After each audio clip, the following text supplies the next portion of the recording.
Hey guys, CUTTERUP Rob here. Today we are going to be talking about tolerance stack.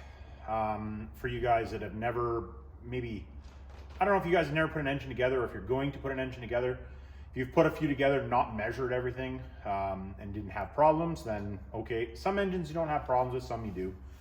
But what I wanted to do is I wanted to talk about tolerance stack. So anyways, I had a customer in here today and he had put an engine together that we did some machining for, and he was having tolerance issues. I didn't supply parts or any of that type of stuff. He supplied his own parts.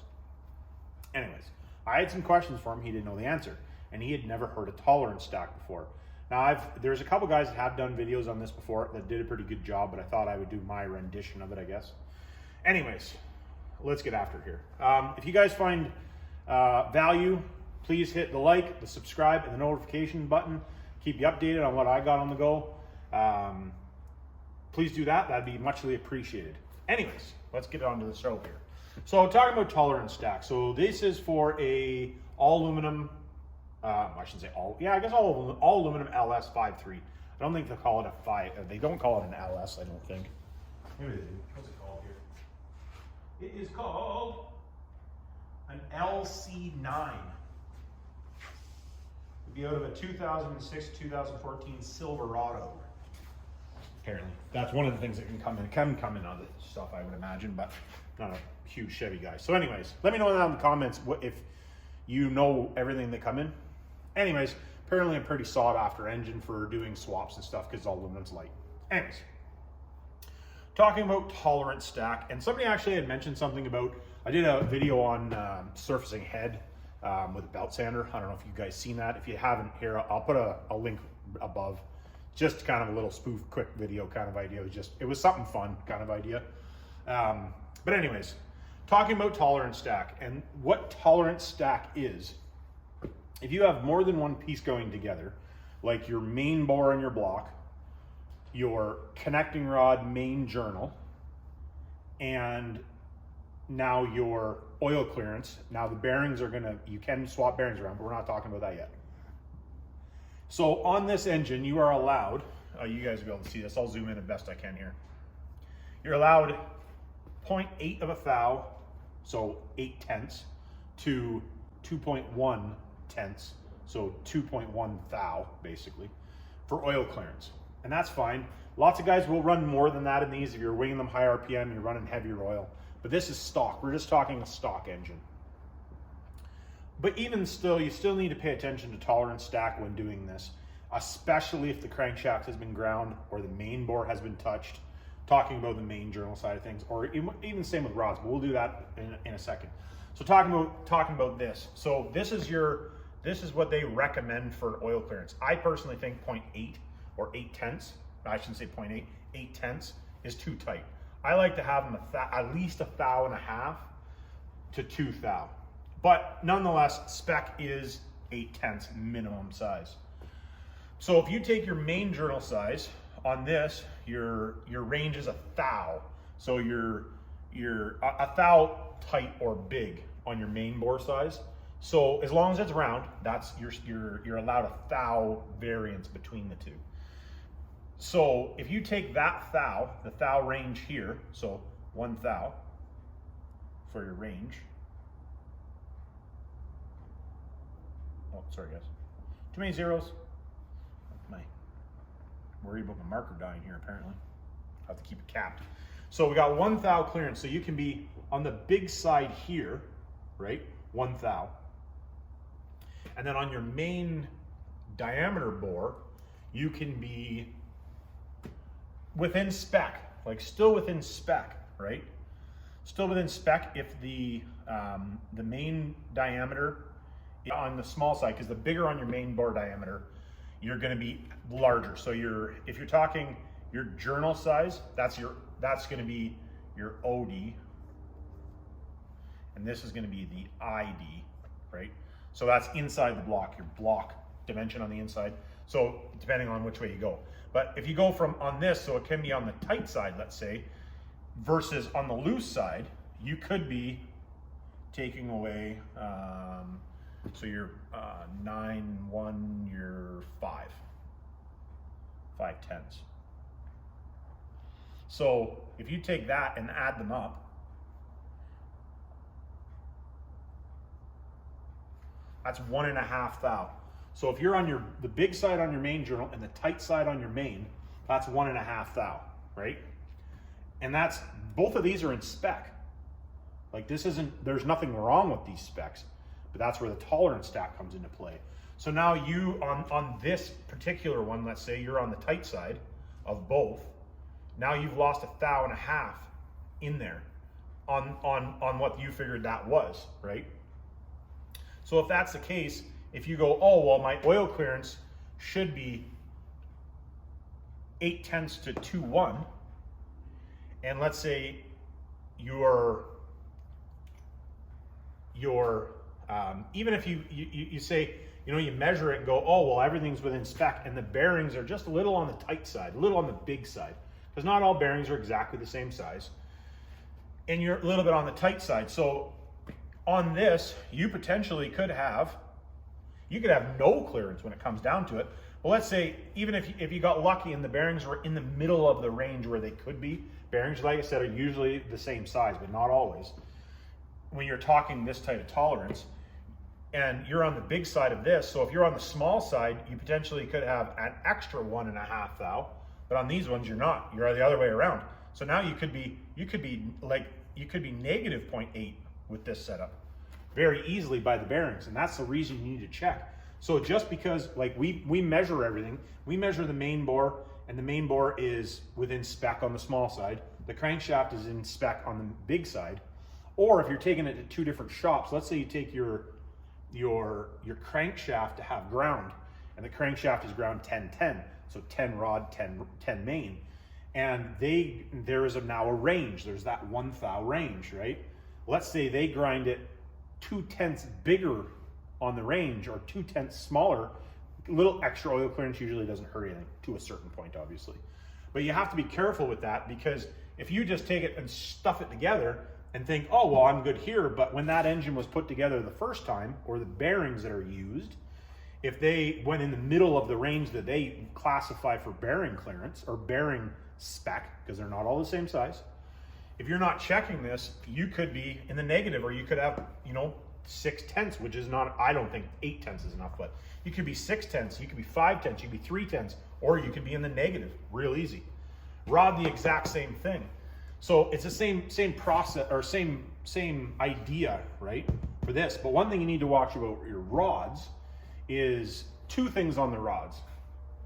First one, same idea as this, but if you've now taken that engine all apart, let's say, and you didn't polish the crankshaft, which I would recommend, and the main bore is, the rod journal is on the big side, and you put bolts in it.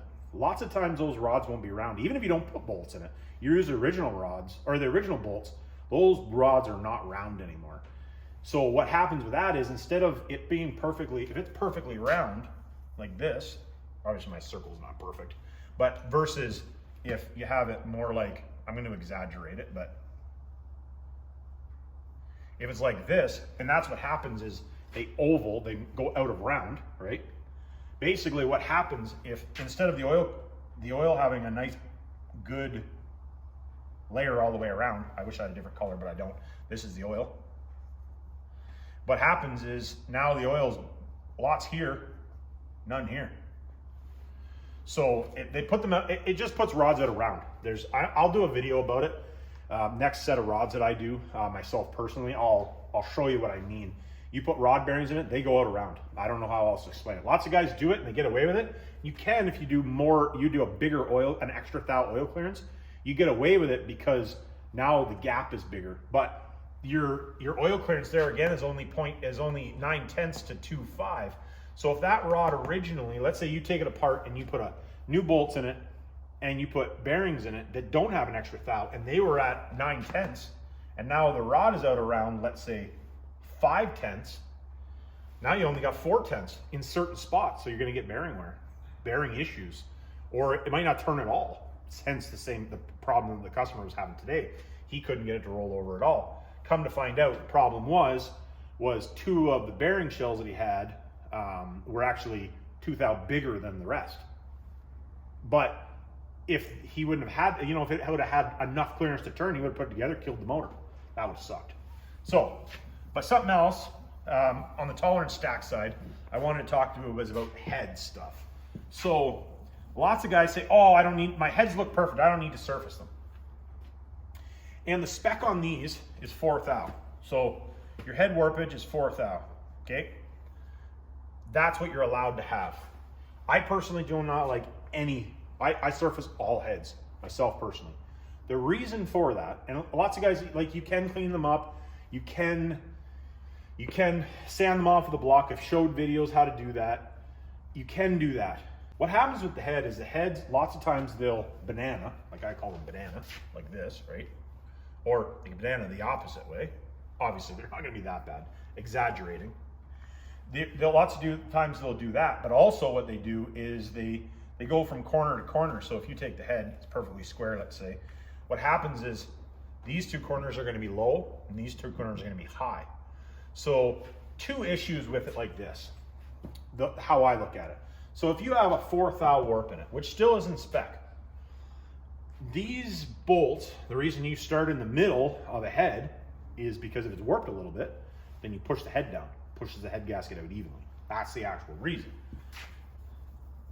Lots of people think, oh, it's for the head gasket. Well, it's actually so the head, when the head expands, it expands out. Which I guess kind of for the head gasket too, I guess argument's sake, right?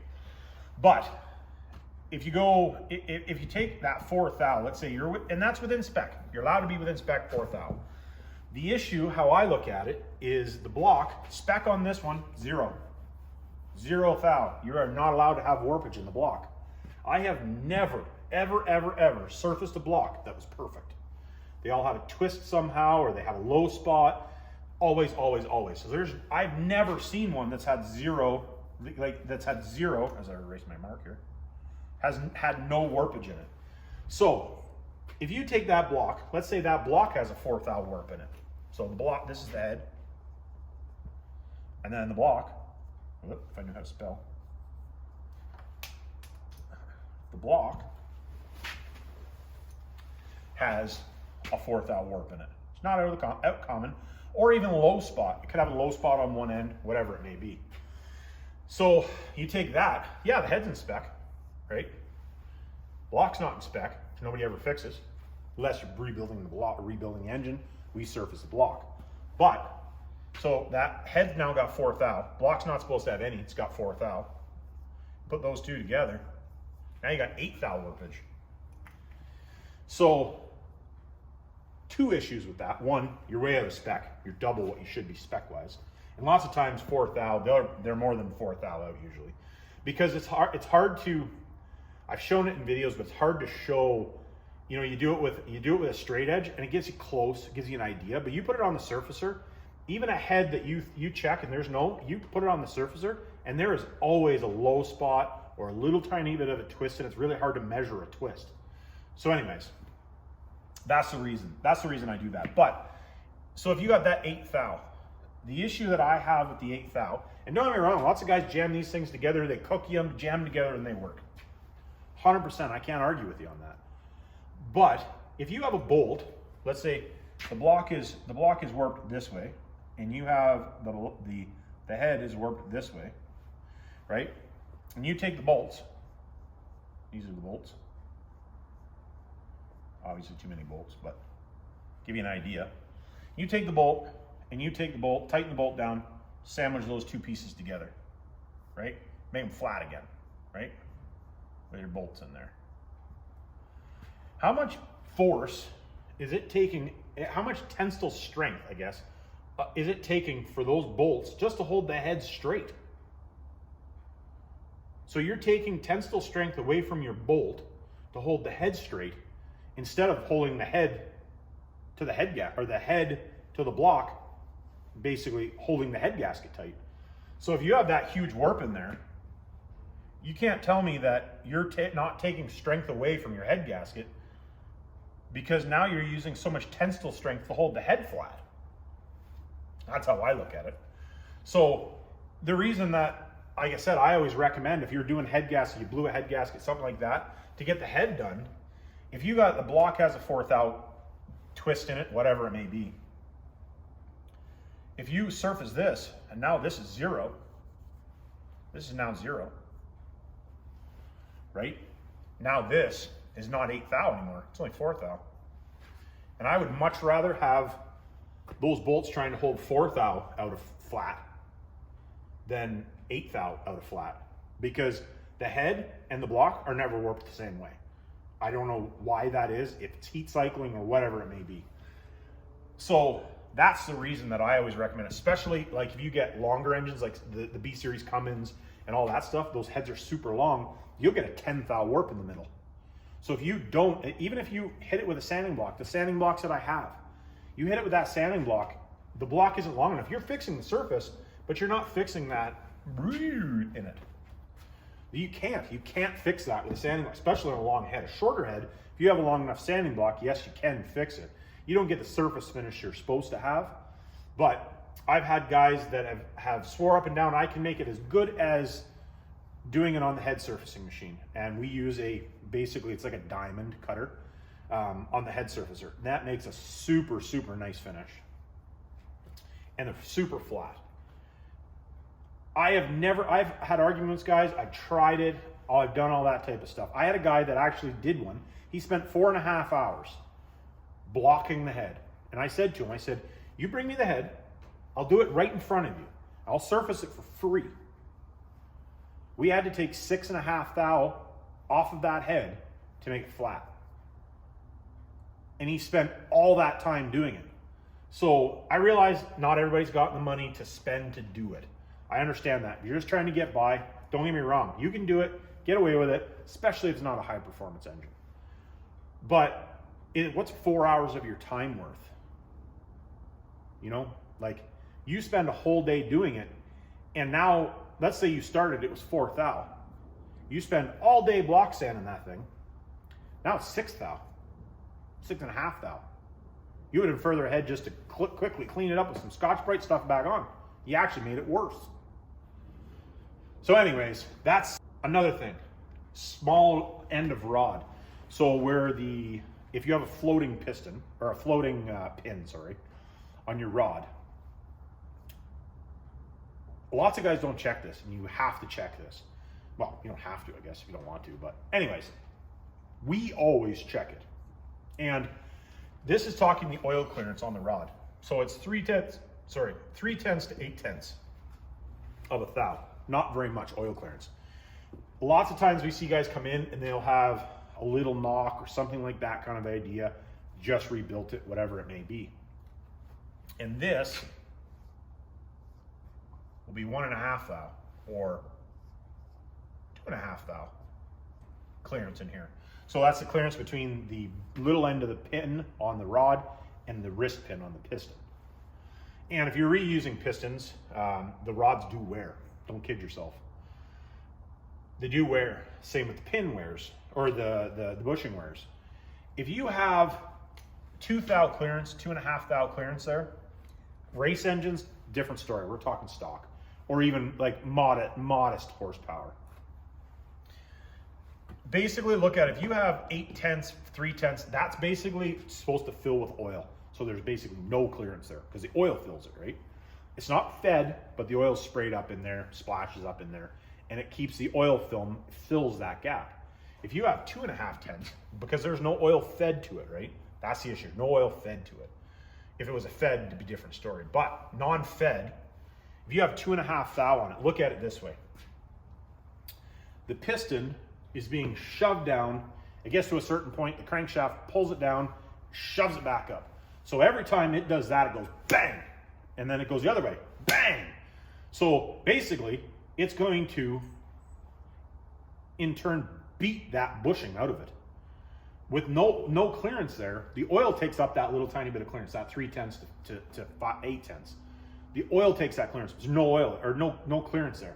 With 2.5 or 2.5, or even 1.5, what happens is it prematurely is a problem because the oil can't fill that gap. So then it's like putting a 5/16 bolt, obviously exaggerating, but putting a 5/16 bolt in a 3/8 hole. What happens? If you use that, it beats the hole all to hell and beats the bolt all to hell. Exactly the same idea. Yeah, will it run for a while? Absolutely. but you will have at some point a premature failure because of it. So that is something else. You need to have your rods checked. Especially if you're running big horsepower stuff. You're running big horsepower stuff and you're not doing this, it's a ticking time bomb. It's only a matter of time before it ain't gonna be running. And you know, I hate to see guys that, you know, especially if they're new parts, they think, oh, well, it's a new part, I don't have to check it. Still need to check it. Because sometimes then it's too tight. Or it could be too loose. You get one, it's especially mass production. Most stuff is gonna be mass production. You're gonna have problems. So if you get it, lots of times we'll get these rods, and we'll get the rods in, and that small end will be like it'll be like 1/10. You put a little oil on it, can't even get the pin to go in. But lots of guys run them like that and then wonder, oh, why did the bushing spin? Or why did I have issues? That is, you have to check that stuff. Have to. Well, I guess you don't have to. Like I said, you don't have to. But